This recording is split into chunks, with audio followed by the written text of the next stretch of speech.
तो hello class 11 के students, कैसे हैं आप सभी लोग। आई होप आप सभी बहुत ही अच्छे होंगे और आपका एग्जाम्स बहुत अच्छा जा रहा होगा। अब जिनका एग्जाम रह गया है उनके लिए स्टूडेंट्स ये केमिस्ट्री का पेपर बहुत ज़्यादा इंपॉर्टेंट होने वाला है। वार्षिक परीक्षा 2025 क्लास 11 का, ठीक है। 70 नंबर का ये क्वेश्चन पेपर है और क्वेश्चंस वही है जो पिछले पेपर्स में भी हमने बताए थे, ठीक है स्टूडेंट्स। तो आइए देखते हैं जिनका एग्जाम है वो इस पेपर को अच्छे से जरूर देख कर जाए। केमिस्ट्री का बहुत ज़्यादा इंपॉर्टेंट है ये आपके एग्जाम के लिए। हर एक क्वेश्चंस को अच्छे से देखना है, समझना है, ठीक है। और हर एक इंपॉर्टेंट सवालों को देखा जाएगा, पोस्टमार्टम किया जाएगा इस पूरे पेपर का, ठीक है। लास्ट तक बने रहिएगा हमारे साथ और उन वीडियोस को स्टूडेंट्स उनके साथ भी शेयर जरूर कर दें जिनका एग्ज़ाम आपके साथ होने वाला है, ठीक है। और इस वीडियो को लाइक जरूर कर दीजिएगा और प्यारा सा कमेंट जरूर कर दीजिएगा, क्योंकि स्टूडेंट्स आपके लाइक शेयर कमेंट से ही हमें अप्रिसिएट मिलता है, हमें मोटिवेशन मिलता है कि नहीं हम जो कर रहे हैं उससे मैक्सिमम स्टूडेंट्स की हेल्प हो रही है, ठीक है। बस यही हम चाहते हैं। आइए स्टार्ट करते हैं। सबसे फर्स्ट क्वेश्चन है आपका कि अनिश्चितता के सिद्धांत के अनुसार स्टूडेंट्स कौन सा चीज़ हमारा सही है। क्लियर। तो अनिश्चितता का सिद्धांत हमारा बोलता है कोई भी इलेक्ट्रॉन का जो हमारा स्थिति है उसका संवेग है एक समय पे आप नहीं निकाल सकते, असंभव है निकालना, और उसमें त्रुटि होगी ही होगी। और स्थिति में त्रुटि और संवेग में त्रुटि का जो गुणनफल होता है वो h/4 पाई से स्टूडेंट्स क्या होता है, कम ही होता है और बराबर भी हो सकता है। तो यहाँ पर आप ये वाला सही करोगे, बाकी सब तो दूर दूर तक हमें मैच ही नहीं होता दिख रहा है, ठीक है। इसका आंसर क्या है, 4th है। और ये सिद्धांत भी हमने आपको रिवाइज करा दिया, यही होता है पोस्टमार्टम। उसके बाद सेकंड है कि निम्न में से सम इलेक्ट्रॉनिक आयन में से सबसे छोटा आयन कौन सा है। स्टूडेंट सबसे छोटा आयन आपको बताना है, ठीक है। तो देखिए हमने आपको एक चीज़ सिखाया है, पिछले पेपर्स में भी इस तरह का क्वेश्चन हमने कराया था, तो बताया था देखिए भाई इलेक्ट्रॉनों की संख्या सब में समान है, सबके पास 10 इलेक्ट्रॉन है। अब स्टूडेंट्स किसका आकार सबसे छोटा होगा, किसका आकार सबसे बड़ा होगा, ये चीज़ कैसे पता करा जाए, हाउ टू फाइंड इट। देखिए स्टूडेंट्स जिसका आकार बड़ा होता है ना उसके पास प्रोटॉन क्या होते, कम होते, बस ये ध्यान रखिए। आकार बड़ा मतलब कि प्रोटॉन उसके पास कम है, ठीक है। और छोटा, छोटे में क्या लिखोगे, इसका उल्टा कि भाई जिसका आकार छोटा है आपका उसके पास जो प्रोटॉनों की संख्या वो ज़्यादा होगी, ठीक है। ये आप ध्यान रखिएगा, छोटा मतलब कि प्रोटॉनों की संख्या होगी ज़्यादा, बड़ा मतलब कि प्रोटॉनों की संख्या हो जाएगी कम, ठीक है। तो स्टूडेंट्स इसके पास प्रोटॉन कितने हैं, इसके पास 10 प्रोटॉन है, इसके पास 12 प्रोटॉन है स्टूडेंट्स, इसके पास 13 प्रोटॉन है, इसके पास 14 प्रोटॉन है। तो हमें सबसे छोटा पता करना है, छोटा कौन होगा, जिसके पास प्रोटॉनों की संख्या सबसे सबसे सबसे अधिक होगी भैया। तो आंसर आप क्या टिक करेंगे, ये टिक करेंगे, याद रखिएगा इसको। उसके बाद थर्ड है कि प्रबल अम्ल एवं प्रबल क्षार की उदासीकरण उष्मा होती है। स्टूडेंट्स होता क्या है ना, जब प्रबल अम्ल की अभिक्रिया प्रबल क्षार से हम कराते हैं तो वो उदासीकरण अभिक्रिया कहलाती है और उसमें एक उष्मा निकलती है जिसको बोलते हैं उदासीकरण उष्मा। और उस उष्मा का मान आपका क्या होता है, 13.7 किलो कैलोरी होता है, ठीक है, याद रखिएगा। उसके बाद चौथा है कि अभिक्रिया H2 + I2 बराबर में 2HI के लिए साम्य स्थिरांक Kc का मात्रक आपसे यहाँ पूछा गया है, ठीक है। तो आप मात्रक वगैरह निकालेंगे, पहले Kc लिखिए, यहाँ पर Kc लिख लिया, ठीक है। फिर सबका मात्रक रख दीजिए, मोल पर लीटर। सॉल्व करके इसका मात्रक जो आएगा कोई नहीं आएगा, सब कट ही जाएगा, आप देखोगे, ठीक है, सब कट जाएगा, कोई मात्रक नहीं आने वाला। उसके बाद है हमारा स्थान समावयता प्रदर्शित करते हैं आपके एल्कीन, एल्डिहाइड, मोनोकार्बोक्सिलिक अम्ल। स्टूडेंट्स कौन सा इसका सही उत्तर होगा, तो स्थान समावयता आपके एल्कीन प्रदर्शित करते हैं, ठीक है। उसके बाद है एथिलीन का सूत्र है स्टूडेंट्स, एथिलीन में डबल बॉन्ड पाया जाता है और एथ मतलब स्टूडेंट्स, एथ मतलब 2 कार्बन हो गए, इनके बीच में डबल बॉन्ड और यहाँ पर हाइड्रोजन खत्म, टिक कर दीजिए सी ऑप्शन। कैसा लगा, ये खत्म हो गया क्वेश्चन। अब स्टूडेंट्स आपके 2-2 नंबर वाले यहाँ सवाल आ रहे हैं, आप MCQs खत्म हो गए आपके। सबसे फर्स्ट 2 नंबर का क्वेश्चन है कि संतुलित रासायनिक समीकरण किसे कहते हैं, ठीक है। आप सभी जानते हो भाई कोई भी रासायनिक समीकरण स्टूडेंट्स संतुलित कब होता है, जैसे यही अभिक्रिया हो गया स्टूडेंट्स, ये क्या बताया संतुलित है, नहीं संतुलित है, क्योंकि यहाँ पर 2 A है, यहाँ पर एक ही A है।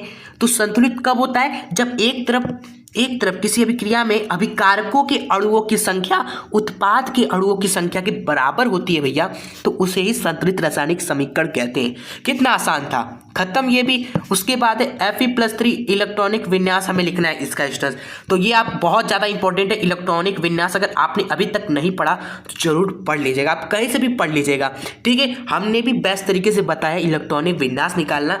अगर आप सीखना चाहते हैं बेस्ट तरीके से स्टूडेंट्स, उससे बेस्ट आपको कोई नहीं बताएगा, ये हम गारंटी दे सकते हैं।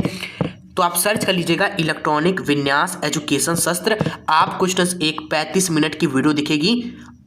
जितना भी कुछ भी नहीं आता फिर भी आप बेस्ट तरीके से सीख जाओगे पूरा A to Z इलेक्ट्रॉनिक विन्यास, ठीक है। चलो स्टूडेंट्स आइए आगे बढ़ते हैं। नेक्स्ट क्वेश्चन है उदासीनीकरण उष्मा किसे कहते हैं, ठीक है। अभी ही हमने बताया कि जब प्रबल अम्ल आपका प्रबल क्षार से रिएक्शन करता है तो स्टूडेंट्स उसको बोलते हैं उदासीनीकरण अभिक्रिया। अब उसमें जो उष्मा निकली, जो हीट आपका निकला, जो उष्मा निकली स्टूडेंट्स, वो होती है उदासीनीकरण उष्मा। 2 नंबर आपके जेब में, खत्म क्वेश्चन। नेक्स्ट है इसका pH मान निकालना है, ठीक है।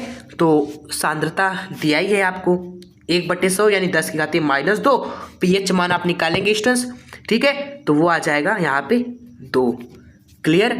उसके बाद हमारा है आधुनिक आवर्त नियम लिखिए स्टूडेंट्स, कितना आसान है। किसी भी तत्वों का भौतिक एवं रासायनिक गुणधर्म उनके परमाणु क्रमांक के आवर्त फलन होता है, यही है आपका आधुनिक आवर्त नियम। उसके बाद है H2SO4 की लुईस संरचना, और 1 मिनट स्टूडेंट्स ये आधुनिक आवर्त नियम, मेंडलीव का नियम, ठीक है, न्यूलैंड का नियम, ये सब आपको पता होना चाहिए। और आवर्त सारणी की विशेषता ये इंपॉर्टेंट है आपका स्टूडेंट्स, ये पिछले पेपर्स में भी आ रहा है इसलिए हम बता दे रहे हैं यहाँ पर, ठीक है। यहाँ तो केवल आवर्त नियम पूछा गया है बस, और कुछ नहीं, लेकिन विशेषता वगैरह भी पूछा जाता है लॉन्ग में। नेक्स्ट है इसकी लुईस संरचना बनाइए आपको। तो लुईस संरचना स्टूडेंट्स आपको आता होगा, हमने भी सिखाया है। केंद्रीय परमाणु पहले देखिए कौन है, सल्फर है, सल्फर लिखिए। इसके पास दोस्तों कितने इलेक्ट्रॉन है, 6 इलेक्ट्रॉन है। 6 इलेक्ट्रॉन बना देंगे आप सभी, ठीक है। ये बना दिया 6 इलेक्ट्रॉन। ऑक्सीजन 4 स्टूडेंट्स, ठीक है। तो देखो बहुत कॉम्प्लिकेट हो जाएगा यहाँ पर बताना, कॉपी पेन रहता तो आपको बता देते अच्छे से। ऑक्सीजन का भी सारा इलेक्ट्रॉन आप दिखाओगे जो कि 6 होता है, ठीक है। और यहाँ पर स्टूडेंट्स साझा हो जाएगा इलेक्ट्रॉनों का ऐसे, ठीक है। और इसी तरह एक ऑक्सीजन यहाँ पर भी रहेगा स्टूडेंट्स, इधर भी इसी तरह ऑक्सीजन के 6 इलेक्ट्रॉन आप दिखाओगे, ठीक है। फिर ये इलेक्ट्रॉनों का साझा हो जाएगा, ठीक है स्टूडेंट्स, अच्छे से। फिर यहाँ पर स्टूडेंट्स आपका ऑक्सीजन, फिर एक ऑक्सीजन यहाँ पर भी साझा करा देंगे आप सभी, और फिर हाइड्रोजन का साझा यहाँ पर करा देंगे, ये स्ट्रक्चर हो जाएगा। यहाँ पर थोड़ा सा कॉम्प्लिकेट आपको लग रहा होगा, अगर पढ़ा है आप सभी ने लुईस संरचना तो अभी जो हमने बताया ना वो आपको रिविजन के तौर पर लग रहा होगा बस, ठीक है। नेक्स्ट आइए देखते कार्बन अनायन के 2 लक्षण लिखिए स्टूडेंट्स। कार्बो अनायन क्या होता है स्टूडेंट्स, कार्बन पर अगर नेगेटिव चार्ज आ जाता है ना तो उसको बोलते हैं कार्बो अनायन, लेकिन इसी कार्बन पर स्टूडेंट्स अगर पॉजिटिव चार्ज आ जाए तो उसको बोलते हैं कार्बोधन आयन। लक्षण क्या हो जाएगा कि कार्बो अनायन में स्टूडेंट्स कार्बन पे नेगेटिव चार्ज होता है, पहला लक्षण। दूसरा लक्षण स्टूडेंट्स इसका संकरण sp3 होता है, खत्म, ठीक है। उसके बाद हमारा है ऑक्सीकरण किसे कहते हैं आप सभी जानते होंगे, ठीक है। ऑक्सीजन का जुड़ना या फिर ऑक्सीकरण संख्या में स्टूडेंट्स वृद्धि होना, उसको बोलते हैं ऑक्सीकरण। वो अभिक्रिया जिसमें किसी भी तत्व या कंपाउंड में ऑक्सीजन का संयोग हो, ऑक्सीजन ऐड हो, या फिर स्टूडेंट्स उसकी ऑक्सीकरण संख्या बढ़ जाए, ठीक है, उसे बोलते हैं ऑक्सीकरण अभिक्रिया। क्लियर आप सभी को। नेक्स्ट है इन सभी में स्टूडेंट्स आपको ऑक्सीकरण संख्या निकालनी है। देख रहे हैं आप सभी को, यहाँ पर कार्बन का, यहाँ पर भी कार्बन का, यहाँ पर सल्फर का ऑक्सीकरण संख्या आपसे पूछा गया है। तो x मान के आप निकालोगे तो ए वाले का स्टूडेंट्स आपका आ जाएगा, कार्बन का निकालेंगे +4। यहाँ पर भी स्टूडेंट्स जो कार्बन का होता है +4 ही होता है, +4 ही होता है। आप एक्स मान के निकालोगे तब भी वही आएगा। और सल्फर का यहाँ पर एक्स मान के निकालेंगे तो देखिए आपके सामने निकाल देते हैं, डायरेक्ट नहीं।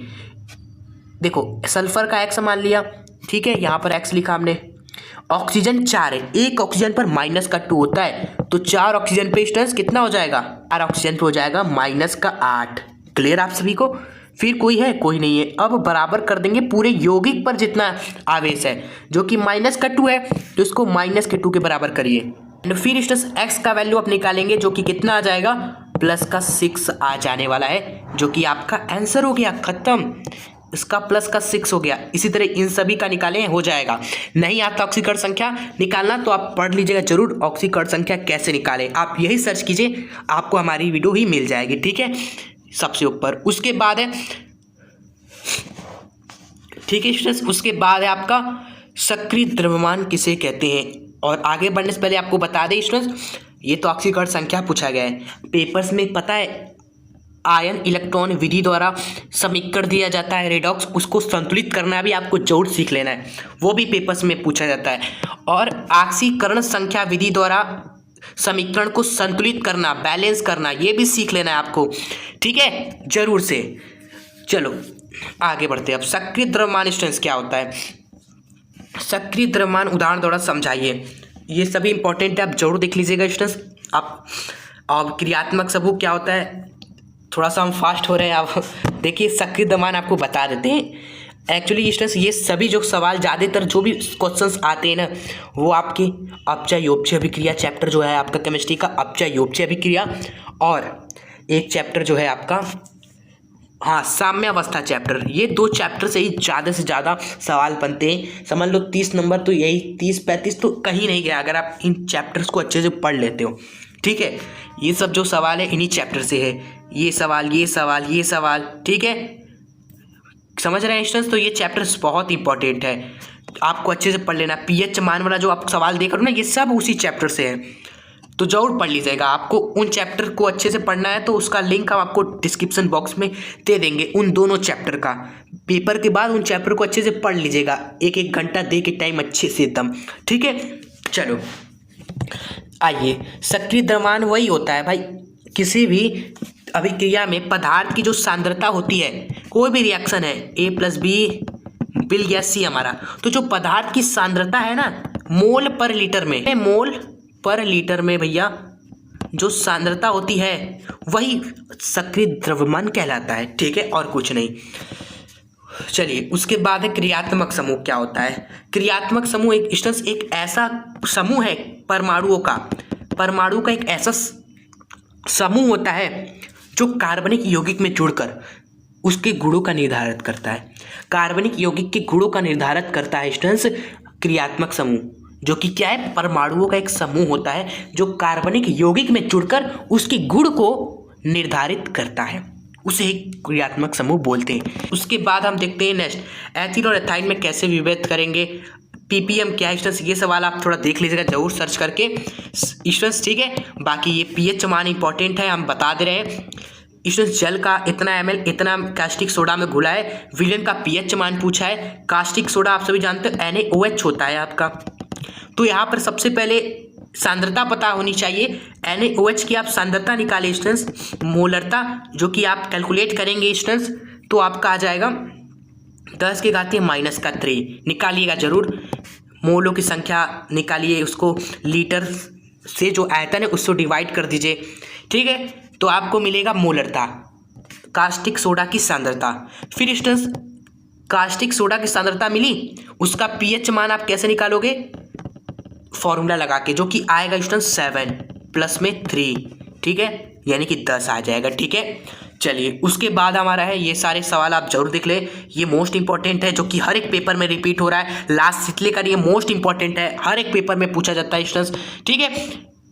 ये सब लास्ट सितले कहाँ से, ये साम्यावस्था चैप्टर से ही पूछा गया है, इसलिए कह रहे वो चैप्टर से जरूर पढ़ लीजिएगा। पॉली का नियम ये सभी जरूर देख लीजिएगा स्टूडेंट्स, जो नियम वगैरह उसकी टेंशन ही छोड़ दीजिए। केमिस्ट्री क्लास 11th केमिस्ट्री के 15 महत्वपूर्ण नियम हमने एक वीडियो में कवर किए थे, बहुत सारे स्टूडेंट्स ने देखा है, हजारों स्टूडेंट्स ने देखा है, आप भी देख कर जा सकते हो पेपर में, उन्हीं में से नियम वगैरह फंसेंगे आपके, ठीक है। बाकी जो 2 चैप्टर हमने बताया उसको अच्छे से जरूर पढ़ना है आपको, ठीक है। चलिए ये रेडॉक्स अभिक्रिया भी उसी चैप्टर से है, अपचय उपचय अभिक्रिया, आधुनिक आवर्त नियम, सिग्मा एवं पाई बंध भी महा इंपॉर्टेंट टॉपिक है, जरूर आपको पढ़ना है, क्या होता है डिफरेंस और कैसे निकालते हैं सिग्मा पाई बंध की संख्या वगैरह, ये सब भी। और आधुनिक आवर्त नियम एवं दीर्घाकार, अरे बाप रे, ये देखिए आ गया कि नहीं, विशेषता पूछ लिया कि नहीं, अभी तो हम डिस्कस ही कर रहे थे, ये आता है और यहाँ पर लॉग में पूछा गया है यहाँ पर, ठीक है। चलिए उसके बाद आपका स्टूडेंट्स ये सारे सवाल हैं, बाकी जो भी हमने आपको बताया सारी इंपॉर्टेंट चीज़ें बताए, आपको उतना तो जरूर कवर करके जाना है, ठीक है स्टूडेंट्स। और ये है पूरा पेपर 2025 क्लास 11th केमिस्ट्री का, ठीक है। कैसी रही स्टूडेंट्स आज की वीडियो, अगर पसंद आई हो तो प्लीज़ इस वीडियो को लाइक जरूर कर दीजिएगा। और भी पेपर्स आपको जरूर सॉल्व करने हैं, जो चीज़ें हमने बताया वो कवर करना है। कम से कम 2-3 पेपर तो आपको सॉल्व करके ही जाने पेपर में, ठीक है। ये काम करके जाइए, चाहे कितना ही टाइम आपके पास हो, मेहनत करिए और मचा के आइए एग्ज़ाम में, ठीक है। और कमेंट में जरूर बताएं आपका एग्ज़ाम कैसा गया। क्लियर, जिनका हो गया वो भी कमेंट जरूर कर दे कैसा गया आपका एग्ज़ाम, ठीक है। और चैनल को सब्सक्राइब जरूर कर लीजिएगा, जिससे आने वाले वीडियोस आपसे मिस ना हो। नहीं तो जब भी हम मोस्ट इंपॉर्टेंट पेपर इस चैनल पे लेकर आएंगे, जो हाल ही में एग्जाम में पूछे गए, आपसे मिस हो जाएंगे। यूट्यूब आपको दिखाएगा ही नहीं। जो सब्सक्राइब किए रहते हैं उनके पास तुरंत पहुंच जाता है वीडियो, ठीक है। तो आप जरूर सब्सक्राइब कर ले, बेल आइकन प्रेस कर ले स्टूडेंट्स, ठीक है। चलो तो स्टूडेंट्स आप अपना पेपर भी जरूर सेंड कर दे भैया।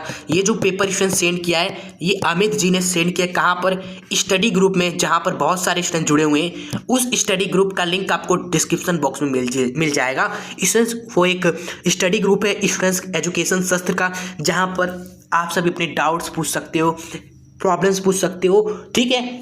बस एजुकेशन रिलेटेड चीज़ें वहाँ पर चलती है, ठीक है। तो वहाँ पर आप अपना पेपर भी सेंड जरूर कर दें, जिससे मैक्सिमम स्टूडेंट जो जुड़े हैं उनका भी फायदा हो, ठीक है। एक दूसरे की बस हेल्प करें स्टूडेंट्स, ये हमारा मोटिव है। बाकी कोई भी चैनल आप देखें जो किसी ने भी एजुकेशन ग्रुप ऐसा कुछ बनाया नहीं है, हमने ये क्रिएट किया है, तो प्लीज़ उसका फ़ायदा उठाएं, एक दूसरे की मदद करें, ठीक है। और आगे बढ़ते रहें, ग्रो करें। चलिए तो मिलते हैं नेक्स्ट वीडियो के साथ। हंसते रहे, खुश रहे और मचा के आपने एग्जाम में, ठीक है। जय हिंद, वंदे मातरम।